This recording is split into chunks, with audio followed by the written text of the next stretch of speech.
everyone. I hope you guys are living a blessed life and hanging on to Jesus and staying watchful. I know it's been a few months since I've been on here. I've been in a different season. I'm still staying watchful. I'm still on the wall and posting as I feel led to. And I'm going to apologize to you because it's very windy here where I'm walking. But I've just been into a different season where I've been blessed to be able to be really involved with worship ministry. And so I'm not spending all the time I did with videos before. But nonetheless, I feel like it's on my heart to come on and encourage you guys. And yeah, let's dig into that a little bit. It's not going to be a super long video, but I think as many of you probably have, ever since that things heated up with Iran and the US hit Iran, there's been a lot that's happened since then. There's a lot of nuclear war being threatened left and right.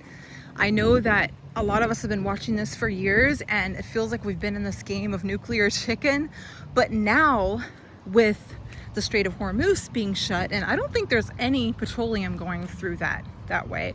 It might be just like, I think Chinese ships are the only ones that can go through. Correct me if I'm wrong. I don't know, to be honest with you. I heard that the other day. You know, it's hard for me to even, just being frank with you guys, remember every single detail of what's going on because there's so many things going on. But I think a lot of us have really been watching to see how this goes. But obviously, there's now been multiple countries dragged into this.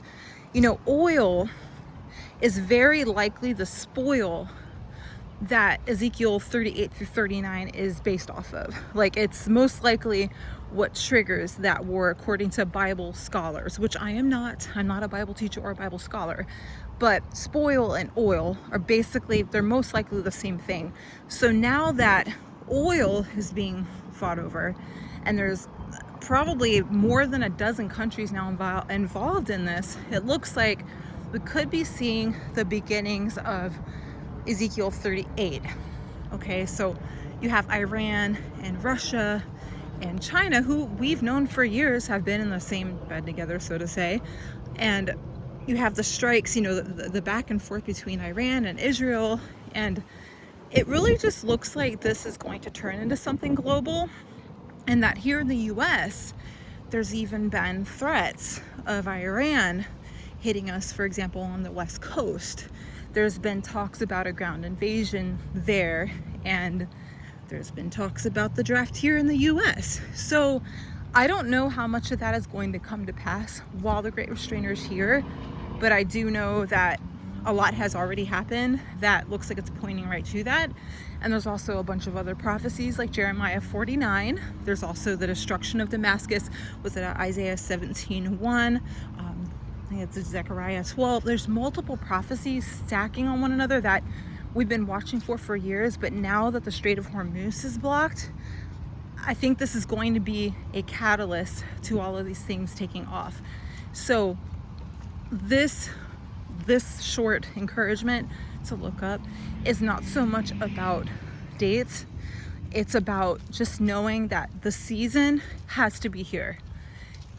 This can only go on for so long before it goes hot, because now that there's no oil, it's going to cause things around the world to get crazy. There's already countries that are running out of fuel, and I'm not a scholar at this by any means, but I know that a lot of nations, probably all of them, almost all of them, are based on petrochemicals. So if they're not getting the oil they need, and let's say at least a third of the oil supply around the globe is being cut off at the Strait of Hormuz, that's going to cause some issues. It's going to cause some economic turmoil if people can't get access to fuel, and then it's going to cause, you know, costs of everything else to go up. And so in the Bible, it talks about during the tribulation, it's going to be a day's wage for a loaf of bread.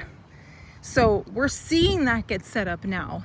So somewhere in here, I believe the bombs go down and we go up. That's what I've been looking out for years, that at some point, someone's going to hit the red button and God is going to deliver his people from wrath. So I personally believe that we're really close to that.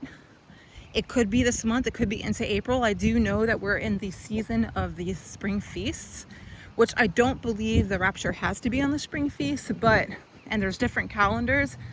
But I just want to encourage you, if you know Jesus, like, I don't know what day he's coming, but we have every reason to look up. So whatever you're doing for him, keep going. Don't grow weary in doing good, because you will reap a harvest if you do not give up. So let's reap a harvest of souls. Let's plant the seeds. Let's do what he's called us to do while we're here. And let's keep looking up and know that we have such a beautiful and bright future with Jesus. So be blessed. And I'm really hoping that finally I'll just see you in the air. Bye.